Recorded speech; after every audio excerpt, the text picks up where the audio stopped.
This is Sudden Impact. The real reason why some ex-TNA stars returned. TNA returns to a big arena. Top NXT wrestler Joe Hendry and more announced for the Pittsburgh tapings.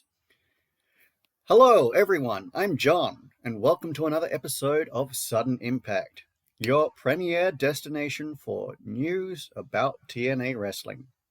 So without further ado, let's get started. So for those who watched Against All Odds on Friday in the US and North America, and Saturday for everywhere else, you might have seen the return of the Inspiration on the Countdown show after the Elegance brand defeated the team of Zaya Brookside, Harley Hudson, and Myla Grace.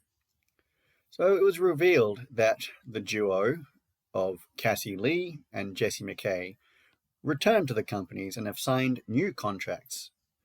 So this all said, these deals are said to be less than a year, and sources have debunked the reason for their return, with it initially suggested that some of the return was due to the change in TNA's leadership. And one source asked this was not the case, as both Lee and McKay had personal and professional relationships with the prior leadership, including having a very positive connection with Gail Kim. So the real reason they returned to TNA Wrestling now was the actual reason that they mentioned during the Against All Odds broadcast. So they took time off to raise their families, with Cassie having a child, then Jessie, and then Cassie having another child. So I'm thrilled to see the Inspiration back in a TNA ring, and hopefully they can lead the revitalization of the Knockouts tag team division by giving it more depth and just giving it more of a spotlight in TNA, because it's one of the divisions that TNA has been not paying that much attention to, mainly because of the fact that there haven't been that many teams in TNA to actually go after the championships. Yeah. So hopefully with this, their return, they can just inspire some more tag teams to actually be formed within TNA, and basically just get some more signings of knockouts and have them go after the tag team championships. Are you liking this video? Want to see more? Then like, share, and subscribe to this channel. It's free, and it helps me produce more content like this. Go ahead and do it, so I can continue to bring you the news from TNA Wrestling. And now, back to the show. So TNA Wrestling are set to return to running a big arena. So with their Slammiversary show set to be held in the UBS Arena in Long Island, New York on July the 20th. So tickets have been on sale from earlier this year and are selling at a fairly decent rate. While no matches have officially been announced as of this recording, a few teasers have been made as well. And TNA have actually released a trailer for the Slammiversary event on their X account at This Is TNA. So this will be the largest arena that TNA has held an event in since Lockdown 2013, which was held in the Alamo Dome in San Antonio. So you can purchase tickets to Slammiversary from the Ticketmaster website.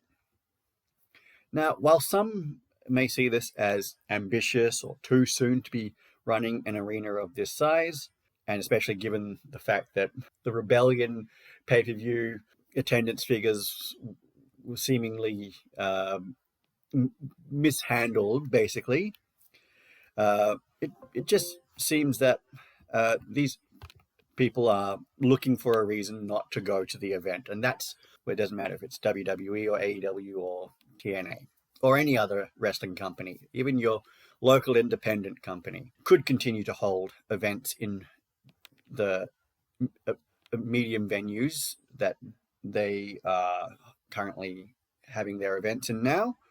But TNA is always looking to be bold and daring with their moves. So don't count them out. And hopefully we can get a few more people in to see Slammiversary. And finally, TNA Wrestling returns to the Pittsburgh area for tapings on the 20th and 21st of June at the UPMC Event Center on the campus of Robert Morris University in Moon Township, which is a suburb in Pittsburgh. So this venue has a capacity of 4,000. So TNA should be expecting to sell out or the majority of those tickets. Now this will be the first time that TNA has been to the Steel City since 2011. So the tapings should sell well given all of these things. And TNA also released an announcement recently saying that Joe Hendry, the Hardys, an NXT wrestler and current TNA World Champion Trick Williams will be at the tapings. So these tapings should be setting up matches for Slammiversary, with Hendry and Elijah being in the Pittsburgh area in the lead up to the event, doing media interviews and appearances around the city just to hype up the shows. So if you haven't got tickets to this show and would like to attend, head on to the events page on TNA's website to purchase them.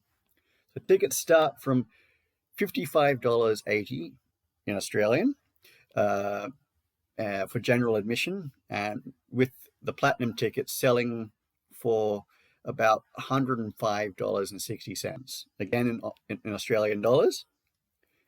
So I like that TNA is running venues in colleges and universities for tapings, as it shows they are growing, and hopefully with the partnerships that TNA has with WWE and AAA, we get a few surprise appearances for these tapings and more importantly for Slammiversary.